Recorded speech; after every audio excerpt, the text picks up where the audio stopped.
Imagine drifting beneath the quiet waters of India's western coast. The sea is calm, but below the surface something ancient seems to sleep. Through the haze of silt and coral, faint outlines begin to appear. Not the work of nature, but straight lines, sharp corners, and walls that suggest streets once filled with life. Slowly you realize you are not looking at random stone, but at the ghostly remains of a city. A place that may have once been alive with people, with voices, with markets and temples, now lying in silence under the waves. For generations, history books have told us a familiar story. Civilization began in Mesopotamia around 3000 BC between the rivers Tigris and Euphrates. Egypt rose soon after, with its pharaohs and pyramids that still tower against the desert sky. These lands, we are told, were humanity's first great experiments in organized life. Yet what if that story is incomplete? What if, hidden beneath the waters of India, there are ruins older than Mesopotamia, older than Egypt, and perhaps older than any civilization we know? Could India, not the Middle East, be the true cradle of humanity's first cities? In 2001, marine scientists scanning the seabed of the Gulf of Cambay noticed something strange. Their sonar equipment picked up patterns that seemed too ordered to be natural. Straight lines, rectangles, shapes that stretched for miles across the ocean floor. The findings caused excitement and also controversy. Were these the traces of a forgotten city, or only illusions carved by nature? The questions remain unanswered. What lies beneath those waters continues to invite curiosity, and perhaps holds a key to rewriting the story of our beginnings. We may never know the full truth, yet the possibility is enough to stir the imagination. Imagine a city with streets and marketplaces, with temples that rose above the shoreline now hidden below the waves. Imagine the memory of such a place echoing across time, whispered in myths, carried in fragments of story, waiting for us to listen. If these ruins are real, then the entire timeline of human history may be far older and far stranger than we were ever taught. Tonight, let us explore these mysteries together. We will travel through India's ancient landscapes, wander its ruins, and open the pages of its myths. We will look at stories of lost cities, strange machines described in sacred texts, and floods that swept across the world. Stories that may hide fragments of a civilization long forgotten. Before we begin, if you enjoy journeys into these mysteries, please take a moment to like this video and subscribe. It helps me bring you more stories from the hidden past. Do you think India could have been home to the very first civilization? Now, close your eyes if you wish, and let your mind drift. Because if the ruins beneath India's seas truly belong to a lost world, then every myth, every legend, may hold more truth than we ever believed. Imagine India in the distant past, long before cities, cars, or crowded streets. The land was shaped by rivers that gave life to everything around them. The great Ganges flowed as it does today, wide and full of power. Alongside it ran another river that is now only a memory, the Saraswati. Ancient texts describe it as mighty, nourishing entire kingdoms. Geologists have traced its dry bed through the desert. They showed that it once carried water across hundreds of miles. Around these rivers, people farmed, fished, and built their lives. But the land itself looked different from today. At the end of the Ice Age, sea levels were lower.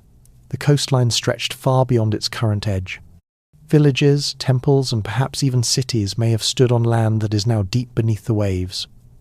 As the glaciers melted, the ocean rose more than 100 meters. It swallowed those ancient shores forever. From this land grew one of the world's earliest civilizations, the Indus Valley Civilization, also called Harappan. Beginning around 2600, before Common Era, it flourished for centuries. At sites like Harappa and Mohenjo-Daro, archaeologists uncovered evidence of a people far more advanced than once believed. Streets were laid out in grids, carefully planned and organized. Houses were built with standardized bricks. This showed attention to detail and a system of measurement. Beneath the streets ran drains, covered and connected. They formed one of the earliest sanitation networks in history. Wells supplied water to homes. Public baths like the Great Bath of Mohenjo-Daro may have been used for cleansing or ritual. They were places where the community gathered, These cities were not chaotic clusters of huts. They were carefully designed, with order and vision. The Harappans also traded with distant lands, exchanging beads and seals with Mesopotamia. They had their own undeciphered script, a written language we still cannot read. This was already a remarkable civilization, yet many believe it may not have been the first chapter of India's story. India's myths hint at older worlds. In the Satapatha Brahmana is the legend of Manu. One day, as the story tells, Manu found a fish in the water. The fish spoke to him and warned of a flood that would soon engulf the earth. It told him to build a boat. Manu listened, and when the flood came, he alone survived. He carried the seeds of life into the new age. In time, he became the father of humanity. The tale is striking, because it echoes flood stories from all over the world. Noah in the Bible built his ark. Deucalion in Greece floated with his wife to begin again. Utnapishtim in Mesopotamia did the same. Cultures far apart, yet all remembered a flood that destroyed nearly everything. Could these stories be fragments of a shared memory? Could they be the human mind preserving in myth what had once been real history, passed down for thousands of years? Another great Indian epic, the Mahabharata, tells of wars fought with astonishing weapons. It describes arrows that shone brighter than 1,000 suns, blasts that scorched cities, chariots that could rise into the air. These flying machines were called vimanas. To some they are poetry, symbols of divine power. To others they sound eerily like technology, a memory of something once real but long forgotten. Whether myth or history, they reveal that India's past is layered with stories of destruction, wonder, and power beyond imagination. Earlier we mentioned the strange sonar images discovered off India's coast. Now let us look closer at what they may reveal.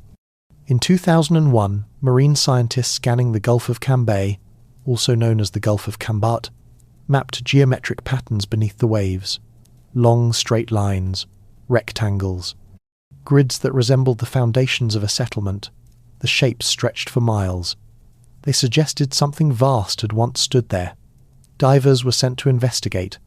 From the seabed, they recovered beads carefully shaped by human hands. They found fragments of tools and shards of pottery hardened by fire.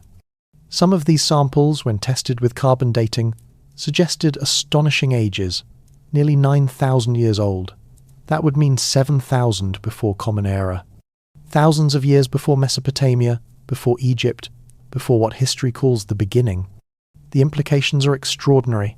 If those dates are correct, then people in India were building organized settlements long before any other known civilization. It would mean that the Indus Valley civilization was not the start of India's story. It was perhaps the continuation of something much older. Critics, of course, are cautious. Some argue that the artifacts may have washed into the site from rivers. Others say the sonar patterns could be natural formations. The evidence remains debated. Yet the possibility remains, waiting in the silence beneath the sea. Picture it now, a thriving community along an ancient shore, its markets filled with merchants, its temples rising in the sun. Then the ocean begins to rise, slowly at first, year by year. Finally the waves swallow streets, homes, and memories. What remains sinks into darkness, preserved only in legend. Only now, with sonar and diving gear, do we glimpse what might have been. And so we are left with a question that challenges all we know. If the dating of the Gulf of Cambay is correct, then it overturns the very foundations of history. India may not have been a late chapter. It may have been the first. India's ancient story is not only written in myths and rivers. It is also carved into stone, buried beneath the sea, and whispered through scripts no one can yet read. These are the achievements and mysteries that give shape to the question. Was India home to the world's first civilization? Let us begin with Dwarka, the legendary city of Krishna. In the Mahabharata it is described as a dazzling city by the sea, filled with palaces, markets, and temples. It shone with wealth and order, a place worthy of a divine king. Yet the text also says that when Krishna departed this world, the sea rose and swallowed Dwarka whole. For centuries this was only a myth, a story too fantastic to be true. But off the coast of Gujarat, divers began to find something strange. Beneath the waters lay long walls of stone, rectangular foundations, and lines that looked like streets. From the seabed came heavy stone anchors, pottery fragments, and building materials shaped by human hands. To some, this was the proof that Dwalka was real, remembered in scripture and preserved under the waves. To others, it was coincidence. Yet the sight of those ruins, resting quietly beneath the ocean, invites us to wonder, are myth and history more closely entwined than we once thought? Further inland lies Mohenjo-Daro, one of the great cities of the Indus Valley. From the ruins we know it was carefully built, but its mystery is not in its order, it is in its silence. Among the broken bricks, archaeologists found human skeletons lying as though life had ended suddenly. The bodies seemed frozen in place, as if struck down all at once. Some bones bore signs of heat so intense that they appeared almost fused. Later stories claimed this was evidence of a great catastrophe, even a blast like fire from the sky. The Mahabharata itself speaks of weapons with blinding light, hotter than 1,000 suns. Whether the ruin was caused by famine, disease, or something far stranger, we may never know. But the suddenness of death in Mohenjo-Daro has left a shadow of mystery that refuses to fade. Another enigma lies in Harappa, sister city to Mohenjo-Daro. Here, carved seals bear tiny symbols etched with precision, alongside images of animals. These marks are the Indus script. For over a century, scholars have tried to read them, yet the language remains locked. It is not like Sanskrit, not like Mesopotamian cuneiform, not like Egyptian hieroglyphs. No one has cracked the code. If the script could be read, it might tell us of laws, of myths, of daily life, or perhaps of memories from an even earlier world. Instead, it remains silent. The people of Harappa spoke, traded, built, and dreamed, but their voices are still sealed in stone, waiting for a key that has not yet been found. And then there are the verses of the Mahabharata, where legend and technology seem to blur. The epic describes flying machines called vimanas. Some were said to move like birds, others like great chariots glowing with fire. They rose into the sky with thunder and light, able to travel across the land in moments. The same texts speak of weapons that left cities scorched, weapons that blinded entire armies, weapons that shook the earth with fire. To the devout, these are symbols of divine power, metaphors for the strength of gods and demons, yet the detail is haunting. The language of flight, of sound, of destruction, feels eerily familiar to the modern ear. Could the writers of the Mahabharata have been remembering something real, dressed in the language of myth? Perhaps these stories are echoes, distorted across centuries, of technologies that once existed and were lost. Think of how memory works. A great storm becomes the tale of a god's anger. A blazing fireball in the sky becomes a dragon. Could the Mahabharata's tales of Vimanas be memories of machines preserved in verse? We cannot be sure, but the possibility lingers. The text is not alone in describing fire from the heavens. Legends around the world speak of gods arriving in shining craft, or of wars that scarred the earth. In India, these tales are written in epic poetry, suggesting that what we call myth may in truth be a form of history told through symbols. Taken together, Dwarka's submerged ruins, Mohenjo-Daro's sudden death, Harappa's silent script, and the Mahabharata's fiery machines form a tapestry of questions. Each alone would be strange enough. But together, they point towards something larger, something beyond the boundaries of what we have been taught. A city once thought mythical, found beneath the sea, a metropolis that may have died in a single day, a language that guards its secrets still, and an epic that describes technology both impossible and familiar.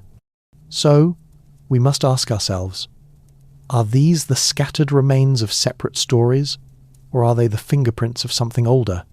Could these achievements and mysteries be fragments of humanity's first civilization, passed down in stone and song, waiting for us to listen? And if you are still here, listening with me in the quiet, please press like.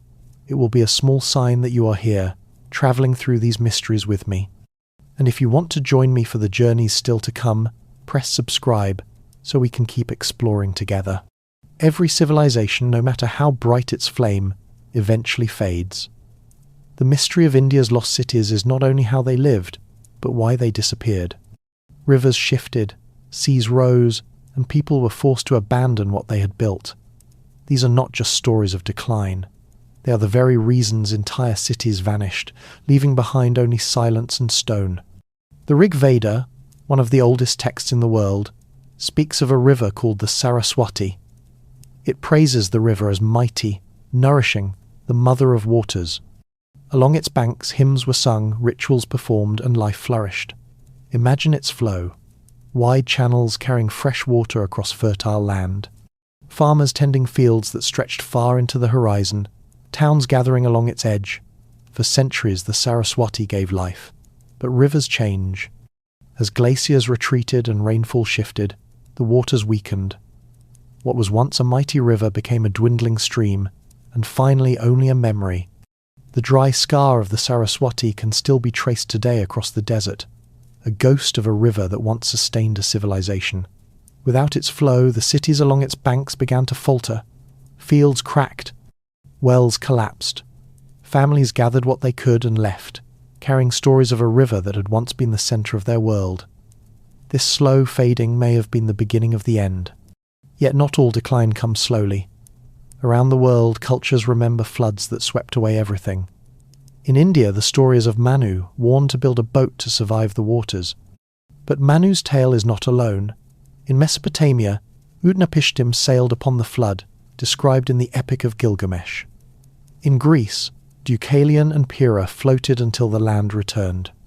In the Hebrew Bible, Noah preserved life in his ark.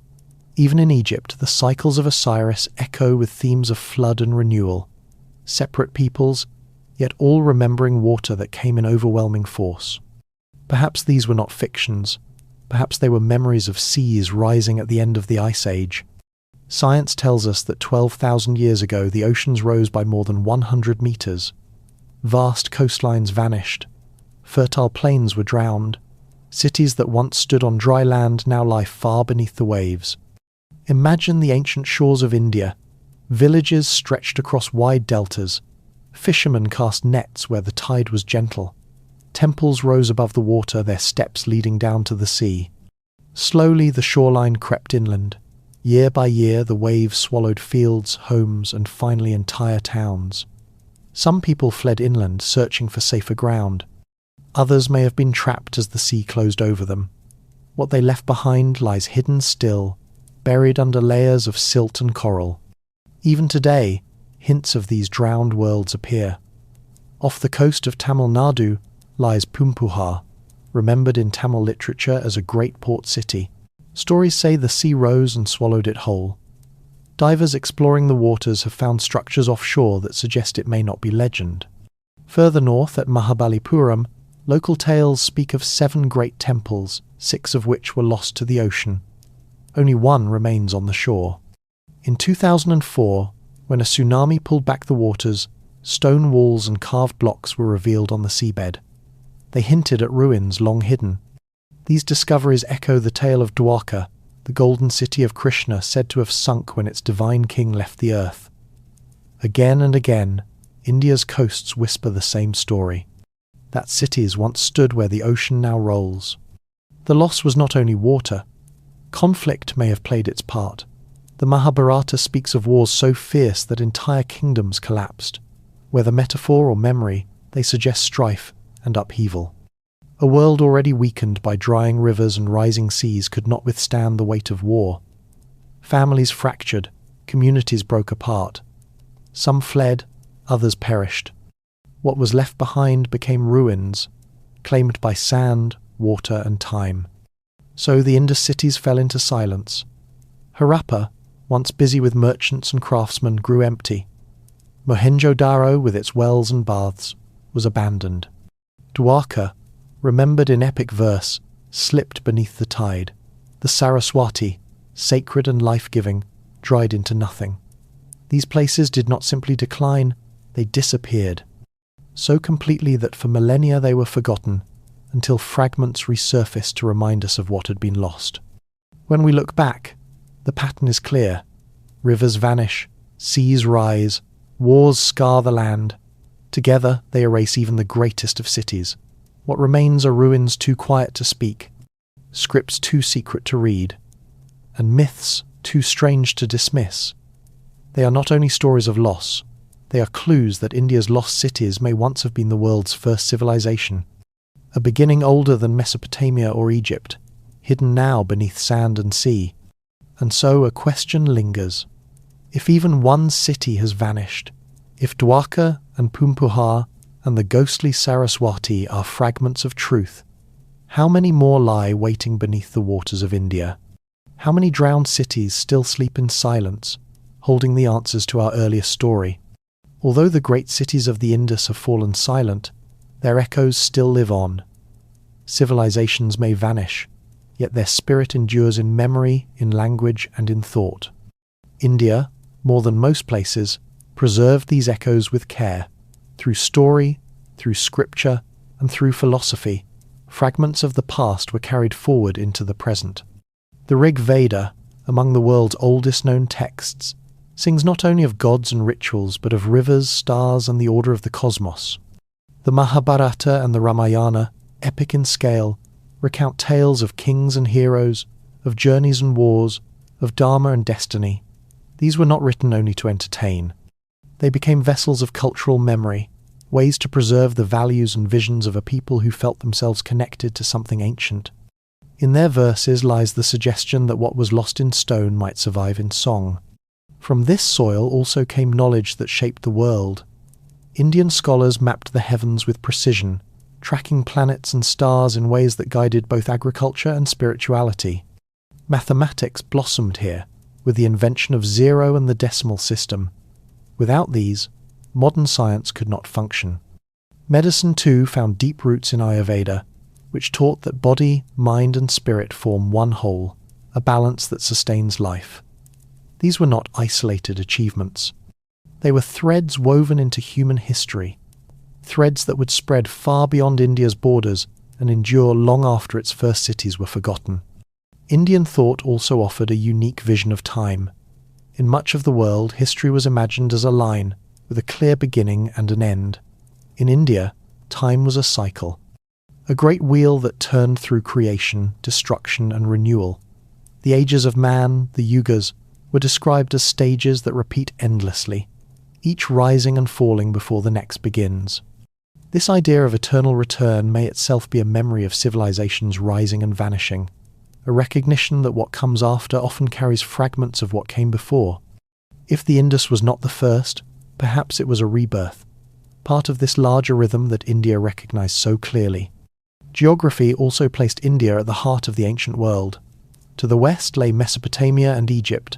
To the east lay China and the islands of Southeast Asia. India stood between, a bridge across continents. Through its ports flowed beads, spices, and ideas. Through its mountain passes travelled myths and philosophies. It was a meeting ground where East and West exchanged more than goods. They shared knowledge, beliefs, and symbols that would echo through later civilizations. In this sense, India was not only a cradle of its own, but a crossroads that helped shape the destiny of others. Consider what this means for the story of humanity. If India's earliest cities once flourished with order and knowledge, and if their memory was preserved through texts, sciences, and philosophies, then perhaps the seeds of later civilizations were sown here. Mesopotamia, Egypt, even Greece may have grown from influences carried outward from the subcontinent. The myths of gods descending, the numbers used in every calculation, the very idea that history follows great cycles, all may trace back to India's deep well of memory. So perhaps the legacy of India's earliest cities is not something we can fully measure. It lingers quietly, shaping thought and memory in ways we cannot always see. Yet even as these echoes endure, they leave us with another mystery. For what remains on the surface may be only part of the story, and what lies hidden may change everything we think we know. Even today, new discoveries remind us that the story is not finished. Beneath India's coasts, strange shapes lie in the deep. Divers return with fragments of pottery and stone, pulled from the silt. Each small finding deepens the mystery. It suggests that what we know of the world's beginnings may be only the surface of something far greater. Yet perhaps the greatest secrets remain hidden still, sealed not in books, but in the silence of the ocean depths. The sea is patient. It erases, it conceals, and yet it preserves. Streets may vanish beneath its waves, but the stones remain. Temples fall, yet their outlines rest in darkness, waiting in stillness. The ocean holds them like a closed library, its shelves filled with stories that no one has read for thousands of years. One day, perhaps, those shelves will open. Until then, the silence of the deep guards them well. And so we are left with wonder. What if India's lost cities are not only ruins, not only scattered stones beneath the tide, but keys to rewriting the story of humanity itself? What if the first civilization began here, long before Mesopotamia or Egypt? What if what we see today are only echoes of that forgotten dawn? If that is true, then the myths we once called legends may prove to be memories. The stories we thought were metaphors may be fragments of truth, and history itself would need to be retold, stretching further back, reaching deeper into time, reshaping everything we thought we knew about who we are. The ocean does not answer, yet it waits. In its silence there is both mystery and invitation, an urging to look deeper, to listen more closely, to ask questions we have not yet dared to ask. If you are still here, listening with me in the quiet, please press like and subscribe. Leave your questions in the comments, and let me know which mysteries you would like to explore next. It will be a gentle sign that you too are walking this path of wonder, for there are many stories waiting, many questions left unanswered. Until we meet again, good night.